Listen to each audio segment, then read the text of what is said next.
کب تلک آگ میں کھوئے گا زمانے کا خمیر، کب تلک آگ میں کھوئے گا زمانے کا خمیر، ظلم اور جبر کی یہ ریت چلے گی کب تک۔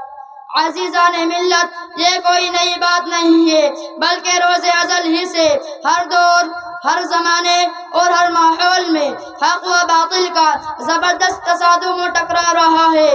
کوئی بھی زمانہ ان دو طاقتوں کی معرکہ آرائی سے خالی نہیں ہے، انہی دو طاقتوں کی آج بھی مقابلہ آرائی ہو رہی ہے۔ چنانچہ آج بھی باطل اپنی مکمل منصوبہ بندی کے ساتھ حق کو دبانے کے لیے سرگرداں ہیں۔ باطل طاقتیں مجتمع ہو کر اسلام کے خلاف محاذ قائم کیے ہوئے ہیں۔ اسلام دشمن عناصر مسلمانوں کو صفحہ ہستی سے مٹا دینے کے لیے پورا زور صرف کر رہی ہے۔ شمع رسالت کے پروانوں سنو، آج وہ مسلمان جس نے بڑے سے بڑا جاہ و حشم، غرور و تمکنت کے مالک اور ارباب اقتدار کے چکے چھوڑا دیے تھے، آج وہی مسلمان محکومی کی زندگی گزار رہے ہیں، ظلمت و پستی کا شکار ہوتے چلے جا رہے ہیں، کیڑے اور مکوڑے کی طرح زندگی گزارنے پر مجبور ہو رہے ہیں۔ آج انہیں مسلمانوں کے بنیادی حقوق پر ڈاکہ ڈالا جا رہا ہے، آج انہیں مسلمانوں کی ماں اور بہنوں کی عصمت دری ہو رہی ہے، ان کے معصوم بچوں پر نیزے اور تلواروں کی بوچھار ہو رہی ہے، ان کے مدارس و مکاتب کو ناجائز پابندیوں میں جکڑا جا رہا ہے۔ حالانکہ یہی وہ ظالم درندے ہیں جو کل تک ہمارے محکوم بنے ہوئے تھے، جو کل تک ہمارے محتاج بنے ہوئے تھے، جو کل تک ہماری ماتحتی میں زندگی گزارنے پر مجبور تھے، جو کل تک ہمارے قدم چومنے کے لیے تیار تھے، جو غداران وطن تہذیب و تمدن سے عاری ہمارے تابع فرمان تھے، آج وہی وحشی درندے ہمارے حقوق پر حملہ کر رہے ہیں، ہمیں اپنے حقوق سے دستبردار کرنے کی اسکیمیں بنا رہے ہیں، ہمارے مذہب کی بنیادوں کو مسمار کر رہے ہیں، ہمارے عبادت گاہوں پر حملہ کر رہے ہیں۔ ملت اسلامیہ کے پاسبانوں، یاد رکھو، آج تو یہ صرف ہمارے عبادت گاہوں پر حملہ کر رہے ہیں، کل ہماری عبادت پر حملہ کریں گے۔ آج تو یہ ہمارے مدارس پر حملہ کر رہے ہیں، کل ہماری تعلیم پر حملہ کریں گے۔ آج تو یہ ہمارے اخلاق و کردار پر حملہ کر رہے ہیں، کل ہمارے وجود پر حملہ کریں گے اور ہمیں نیست و نابود کر دیا جائے گا۔ آخر کیا وجہ ہے کہ آج مسلمانوں کے عروج زوال سے، اقتدار محکومی سے اور عزت و ذلت سے بدل چکی ہے؟ وجہ یہ ہے کہ ہمیں سید الکونین کی تعلیمات کے پاس و لحاظ نہ رہا، صدیق اکبر جیسا خلوص نہ رہا، فاروق اعظم جیسا جلال نہ رہا، عثمان غنی جیسی سخاوت نہ رہی، علی جیسی شجاعت نہ رہی، ہمارے اندر خالد بن ولید جیسی قیادت نہ رہی، ہمارے اندر حجاج بن یوسف جیسی حمیت نہ رہی، فاتح بیت المقدس جیسا تدبر نہ رہا، پھر کیسے نیا میں نیست و نابود کیا جائے گا؟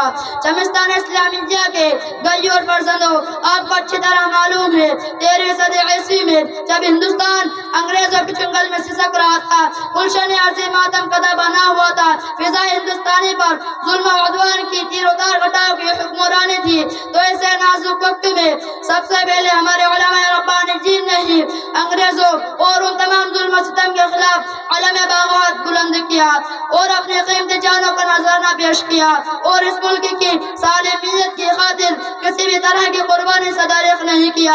زنجیر غلامی میں جکڑے ہوئے انسانوں کو آزادی کی فضائیں بخشی، معصوم کلیوں کو مسکرانے کا حق عطا کیا، مظلوموں کو باعزت مقام دیا اور اس ملک کو آزاد کرایا اور اسے جمہوریت قرار دیتے ہوئے غیروں کو یہاں کے تخت و تاج کا مالک بنا دیا۔ مگر ہمارے علماء نجین کو یہ خبر نہیں تھی کہ یہی ملک آگے چل کر ہمارے مذہب و ایمان اور ہمارے عزت و آبرو کا دشمن بن جائے گا۔ خدا کی قسم، اگر ہمارے علماء کو اس کی ہلکی سی بھی جھلک محسوس ہوتی تو کسی بھی صورت میں ان غیر مسلموں کو یہاں کے تخت و تاج اور اقتدار حکومت کا مالک نہ بناتے۔ مگر افسوس ہے کہ یہ سب کچھ جو نہیں ہونا چاہیے تھا وہ ہو کر رہا۔ غرضے کے آزادی ہند کے بعد اگر ایک طرف ہماری مساجد و مدارس پر گھناؤنی نظر ڈالی گئی تو دوسری طرف ان کو ویران کرنے کی کوشش بھی کی گئی۔ اگر ایک طرف مسلم طلباء کو وندے ماترم کا نعرہ لگانے پر مجبور کیا گیا تو دوسری طرف مذہبی تعمیرات کی آواز اٹھائی گئی۔ اگر ایک طرف ہمیں غیر ملکی کہہ کر بدنام کیا گیا تو دوسری طرف غیر ملکی کہہ کر بدنام کیا گیا۔ اگر ایک طرف اگر ایک طرف مساجد و مدارس پر گرانی نظر ڈالی گئی تو دوسری طرف ان کو ویران کرنے کی کوشش کی گئی. اگر ایک طرف مسلم طلباء کو وندے ماترم کا نعرہ لگانے پر مجبور کیا گیا تو دوسری طرف مذہبی تعمیرات کی آواز اٹھائی گئی. اگر ایک طرف ISI کا ایجنٹ قرار دے کر ہمیں گرفتار کرنے کی کوشش کی گئی تو دوسری طرف غداران وطن کے لقب سے یاد کیا گیا اور دہشت گرد کہا گیا. لیکن میں پوچھتا ہوں ان پارلیمنٹ میں بیٹھنے والے ظالم غدار حکومت کے ذمہ داروں سے کہ آخر بتاؤ 1992 عیسوی میں بابری مسجد کو شہید کرنے والا کون تھا؟ مسلمانوں کے خون سے ہولی کھیلنے والا کون تھا؟ اس وقت غداران وطن کون تھا؟ اس وقت دہشت گردی کا جال پھیلانے والا کون تھا؟ اگر اس سوال کو برسر عام کیا جائے تو مسٹر کلیان سنگھ کا نام آتا ہے, مسٹر لال کرشن اڈوانی کا نام آتا ہے, 2 لاکھ سادھو سنتوں کا نام آتا ہے جنہوں نے ہندوستان کی حکومت عدلیہ کا مذاق اڑاتے ہوئے اس ملک کی اینٹ سے اینٹ بجا دی تھی. لیکن اگر ہم انتقام لینا چاہتے تو عین اسی وقت لے سکتے تھے جب 22 جنوری کو بابری مسجد کے شہادت کا منظر ہمارے سامنے تھا. بابری مسجد کی ایک ایک اینٹ ہم سے چیخ چیخ کر اور رو رو کر یہ کہہ رہی تھی کہ مسلمانوں کئی عرصہ دراز تم نے میری پشت پر سجدے کیے ہیں اور کئی مسلمانوں کی پیشانیوں کو میں نے بوسہ دیا ہے. لہٰذا میں کل بھی مسجد تھی اور قیامت تک انشاءاللہ تحت طلع تک مسجد میں رہوں گی. مگر اس وقت ہماری زبانوں پر ایک ایک آروپ لگا دیا گیا کہ تمہیں ہر طرح کی مذہبی آزادی حاصل ہے تو پھر حکومت کے خلاف بغاوت کیسی؟ لیکن میں پوچھنا چاہتا ہوں دن رات عدالت میں بیٹھ کر گپے شپے مارنے والوں سے, ان حکومت کے سرخیلوں سے کہ بتاؤ کیا مذہبی آزادی اسی کا نام ہے؟ ہمارے عبادت گاہوں کو استقبال گاہ بنایا جائے, کیا یہی تمہارا انصاف ہے؟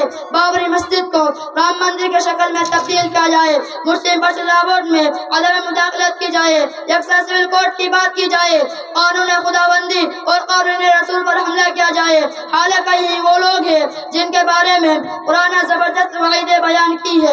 چنانچہ ارشاد ربانی ہے ومن اظلم ممن منع مساجد اللہ ان یذکر فیہ اسمہ وسعی فی خرابها. اور دوسری جگہ فرمایا لہم فی الدنیا خزی ولہم فی الآخرۃ عذاب عظیم کا مستحق قرار دیا گیا.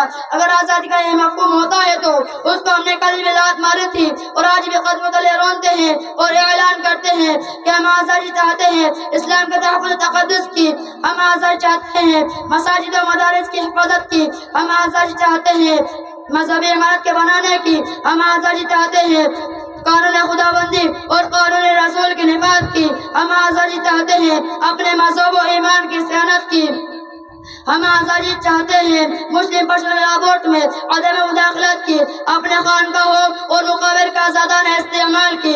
اس کے خلاف جو بھی قانون لگے گا ہم اس کو کسی بھی قیمت میں برداشت نہیں کریں گے.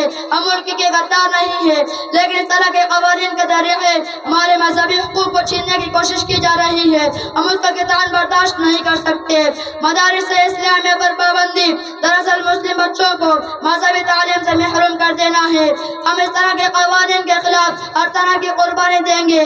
اس لیے ہندوستان کے غیور مسلمانوں اب تم اپنے حق لینے کے لیے تیار ہو جاؤ, پھر ایک بار خون کی قربانی پیش کرنے کے لیے مستعد ہو جاؤ, پھر ایک بار تمہیں شاملی کے میدان میں آنا ہی پڑے گا, ہندوستان کو ایک کرنا ہی پڑے گا, قید و بند کی صعوبتیں برداشت کرنی ہی پڑے گی, ہندوستان چھوڑو تحریک چلانی ہی پڑے گی, کانپور میسور کی دھرتی پر پرانی تاریخ دہرانی پڑے گی, بالا کوٹ کی پہاڑی پر آنا ہی پڑے گا. اب سوچنے کا موقع نہ رہا, اب تو سر سے کفن باندھ کر میدان جہاد میں نکل کر ہمارے مذہب و ملت کی حفاظت کرنی ہوگی. میں انہی کلمات پر اپنے تقریر کو ختم کرنے جا رہا ہوں اس شعر کے ساتھ کہ ہم تمہاری دھمکیوں سے خوف کھا سکتے نہیں, ہم تمہاری دھمکیوں سے خوف کھا سکتے نہیں, ظلم کے آگے ہم اپنا سر جھکا سکتے نہیں. اور ہے یہی تاریخ اپنی, اور ہے یہی اپنا فلسفہ, اور ہے یہی تاریخ اپنی, اور ہے یہی اپنا فلسفہ, زمانے میں دبانے سے مبرتے ہیں صدا, وما علینا الا البلاغ.